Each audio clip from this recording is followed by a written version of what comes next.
Et oui, nouvelle overlay, débrief 100% YouTube. J'espère que vous allez bien. Hier, l'Olympique Lyonnais recevait le Stade Rennais dans un match de la peur, puisque l'OL restait sur 2 défaites consécutives contre Manchester United et contre Saint-Etienne dimanche dernier.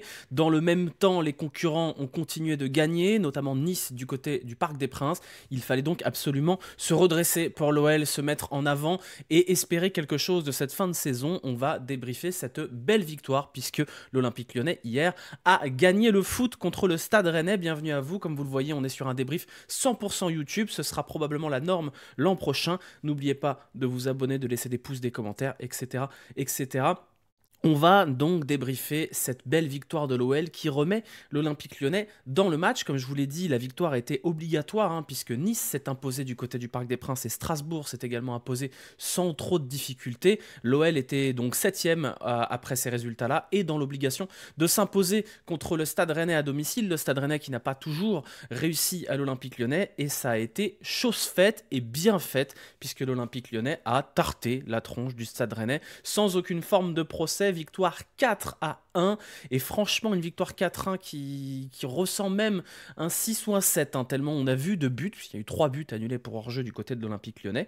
On va reprendre les choses un petit peu dans l'ordre. L'OL qui se présentait au Groupama Stadium avec une compo type, enfin, une équipe pas expérimentale, et ça nous donnera bien des regrets par rapport aux 2 matchs précédents, puisque cette compo, elle a fonctionné. Alors certes, on ne pouvait pas mettre Malik Fofana titulaire du côté du match aller contre United, mais Malik Fofana était bien titulaire pour ce match contre Rennes, et ça a vraiment fait toute la différence. D'ailleurs, c'est lui qui ouvre le score très tôt dans la partie, à la 8e minute, sur un but absolument magique, et si vous ne l'avez pas vu, je vous le recommande chaudement.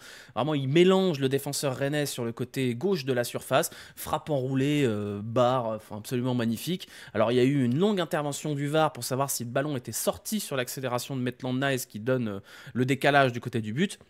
Chacun se fera son avis. Peut-être qu'effectivement, la pression mise par l'Olympique Lyonnais cette semaine fait jouer quelque chose sur l'arbitrage. Je vous rappelle qu'il faut que le ballon soit entièrement sorti. Difficile de juger sur les images. En tout cas, M. Boulanger a décidé que non, le ballon n'était pas sorti.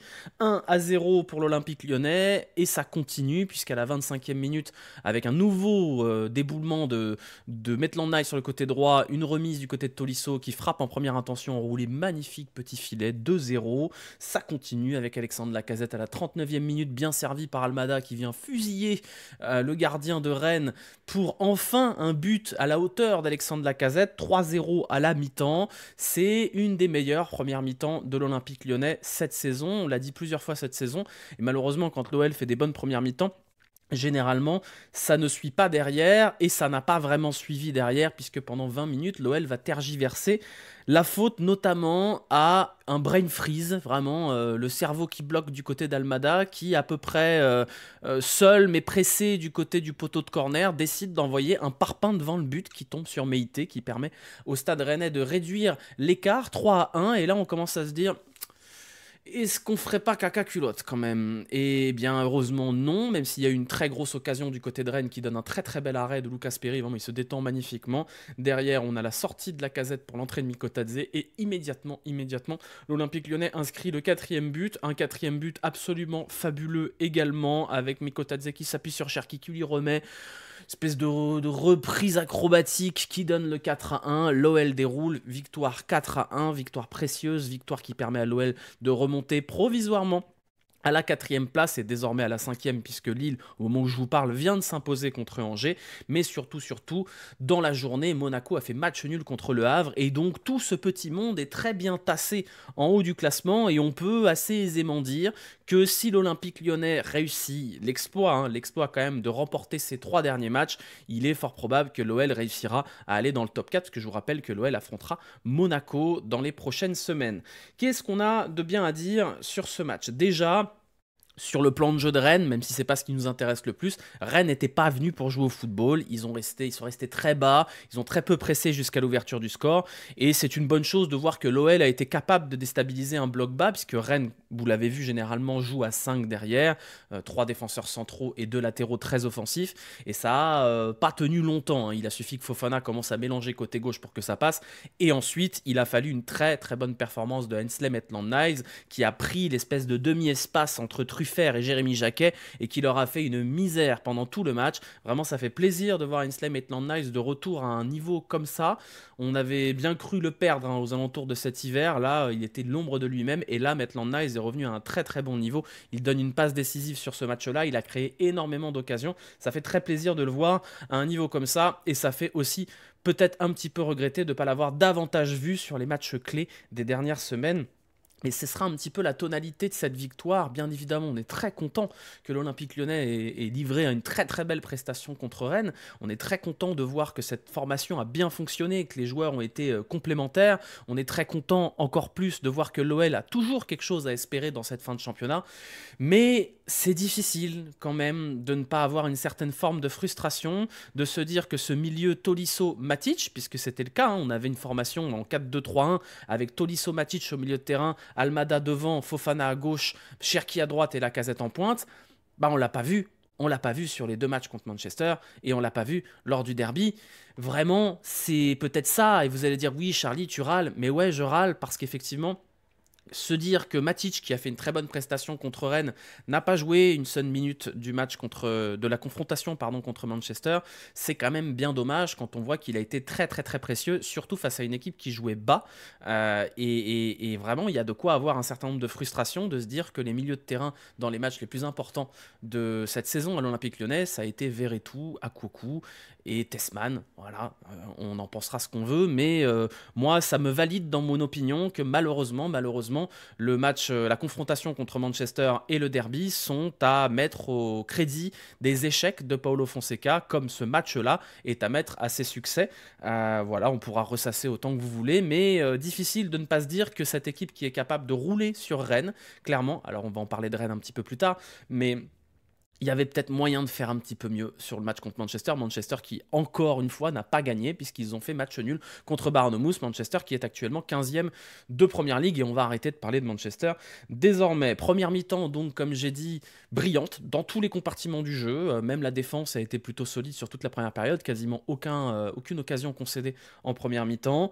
Un secteur offensif où on voit que Malik Fofana, ça fait tout quand même. Malik Fofana, c'est un joueur différent, on l'a déjà dit, et on lui a souvent reproché, et j'entends souvent dire, je vois souvent dans les commentaires que vous me dites parfois, oui, mais Malik Fofana, il est bon que quand il rentre en jeu. Peut-être, en fait, mais ce qu'on voit sur le match contre Rennes, c'est que toute la différence, elle se fait quand on a un joueur qui est capable d'attaquer différemment.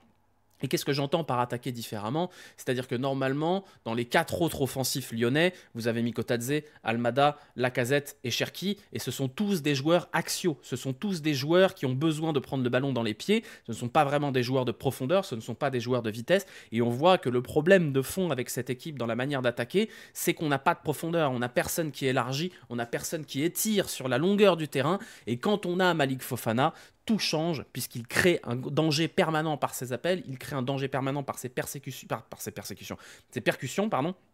Et donc ça libère toutes les choses autour et ça crée une peur permanente du côté de la défense.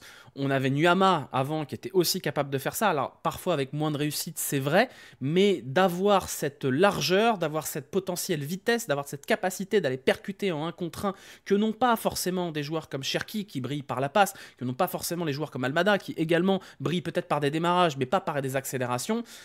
Ça fait toute la différence et c'est ça qui a permis à l'OL de dérouler son jeu puisque c'est ça qui a permis d'étirer le bloc rennais du côté droit avec Laurent Sassignon qui avait toujours un œil sur Malik Fofana et donc du coup de permettre à Maitland-Niles de l'autre côté de s'amuser un petit peu dans la largeur. Donc on voit que heureusement ou malheureusement, je ne sais pas, l'OL est dépendant de ce joueur-là de profondeur. Il n'en faut pas 1000, il en faut au moins un et l'absence de Nuama a été extrêmement dommageable puisque quand Malik Fofana n'est pas là, et cette équipe elle joue dans l'axe et elle joue dans les pieds et c'est très très difficile de faire autre chose que ça quand on n'a pas des joueurs qui sont dans une forme olympique pour faire des différences en 1 contre 1. Donc voilà, le point positif évidemment c'est que l'OL a gagné la première de ces 4 finales, il en restera 3, il y aura Lens, il y aura Monaco et il y aura Angers si je dis pas de bêtises, oui c'est Angers le dernier match, excusez-moi, il faudra tous les gagner mais au moins on a à peu près, je pense, la recette pour que cette équipe fonctionne. Il faudra l'appliquer dès le week-end prochain. Évidemment, contre Lens, ce sera un match qui ne sera pas facile, mais surtout, il faudra l'appliquer dans le gros match coup près de cette fin de saison, qui sera le déplacement à Monaco. Monaco, c'est pas trop la fiesta en ce moment. Tout est possible au moment où je vous parle, en espérant, puisque je vous parle avant le match contre l'OM, que le Stade brestois nous fera un petit cadeau ce soir. Voilà. Globalement, ce qu'il faut garder en tête, c'est que on a quand même eu une très très belle utilisation de la profondeur. On a également eu une très très grosse performance de Corentin Tolisso qu'on croyait mort et enterré. Et là-dessus, je voudrais qu'on en parle un petit peu parce que qu'est-ce que j'ai pas lu comme conneries. Après, c'est ma faute. Je devrais pas lire Twitter, je devrais pas lire les réseaux sociaux, je devrais pas lire les commentaires des abrutis qui ont dit ah bah alors il est pas blessé, il a pas les ligaments, comment ça se fait, il sort sur civière, il est titulaire. Bah je sais pas, tant mieux, non? Je sais pas, il y a des mecs sur Twitter, ils m'ont expliqué que Tolisso, il avait fait exprès.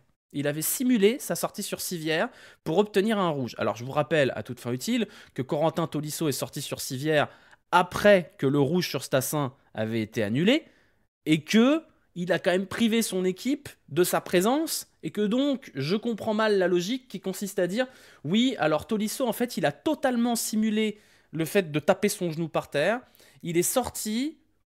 J'arrive pas à expliquer, j'arrive pas à comprendre la logique.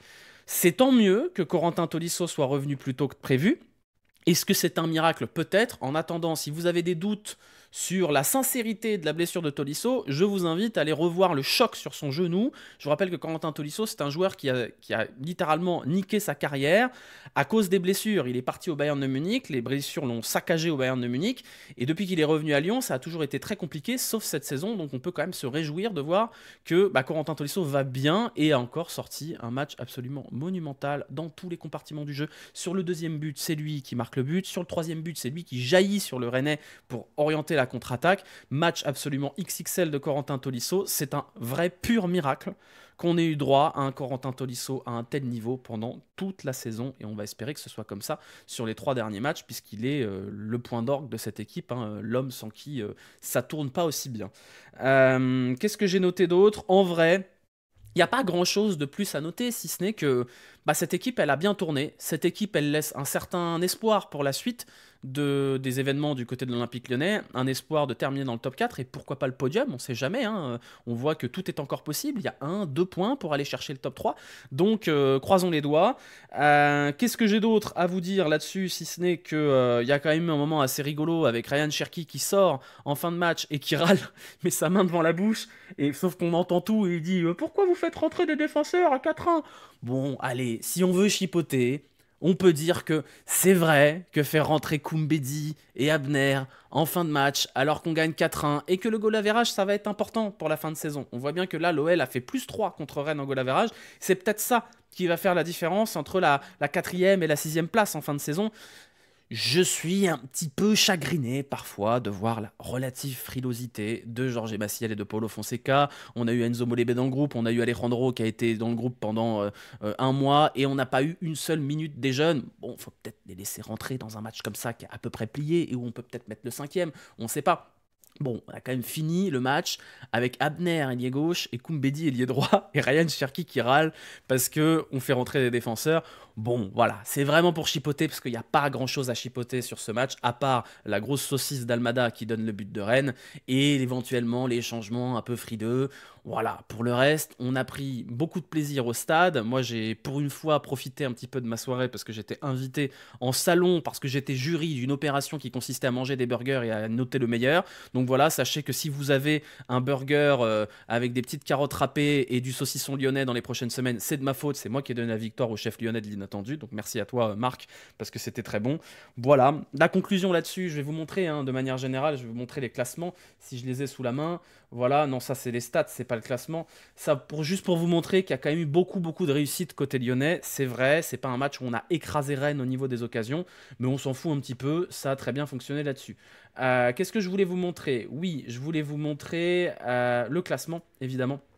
pour vous montrer que, en attendant le match de l'OM ce soir, puisque l'OM n'a pas encore joué au moment où je vous fais ce débrief, l'OL est quand même à 2 points de Lille, qui va jouer Marseille lors de la journée prochaine. Donc forcément, Lille et Marseille ne feront pas un carton plein tous les deux d'ici la fin de saison.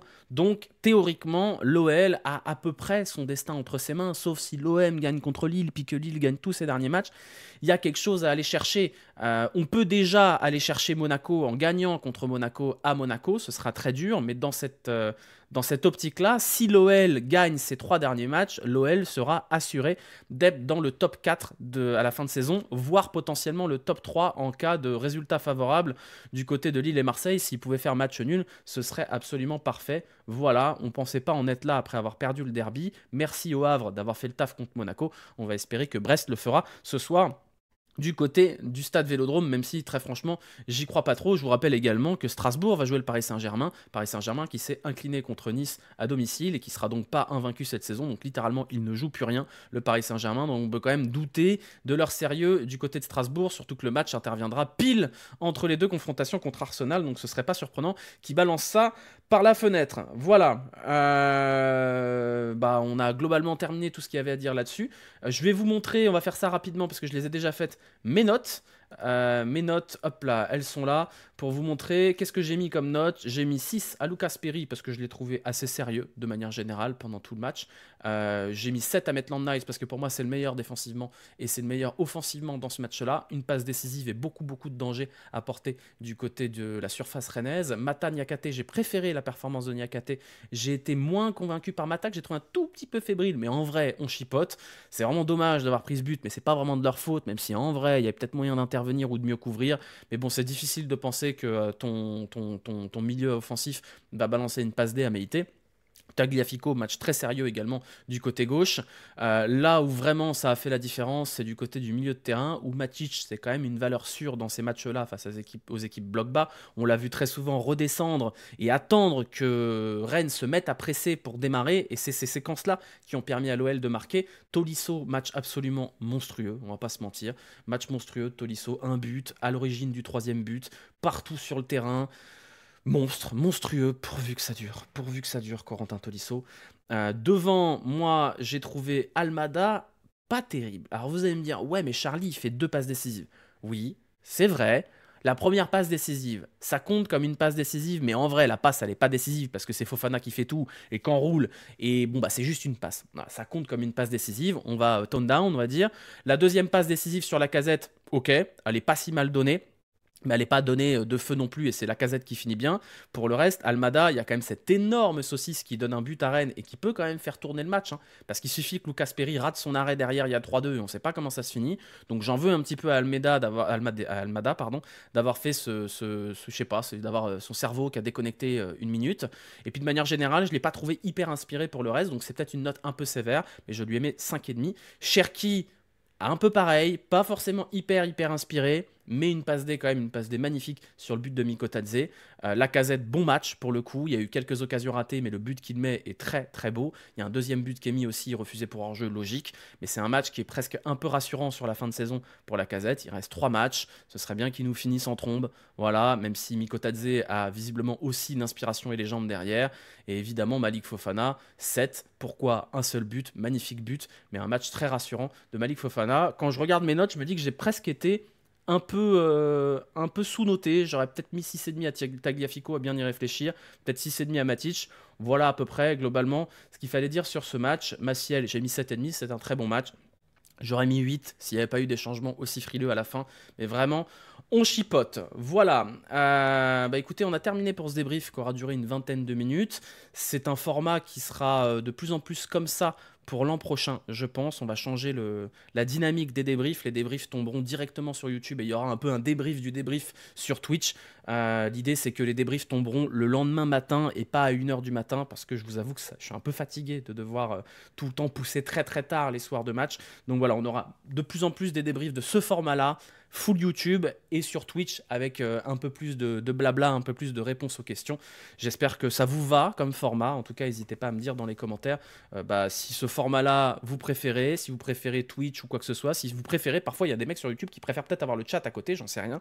Voilà, j'essaye de de réajuster par rapport à l'an prochain et des débriefs de l'an prochain, pour que ce soit plus équilibré et que surtout que ça me permette de profiter un petit peu plus au stade, surtout quand on a des victoires comme ça. Voilà, merci à vous d'avoir suivi ce débrief un peu express. On se retrouvera bien évidemment la semaine prochaine, dimanche à 17 h pour le match contre Lens. Le débrief aura lieu dans la foulée, donc aux alentours de 20-21 h. Vous aurez un format comme ça avant d'avoir un petit débrief Twitch aux alentours de 23 h, tous ensemble, qui sera un peu le débrief du débrief.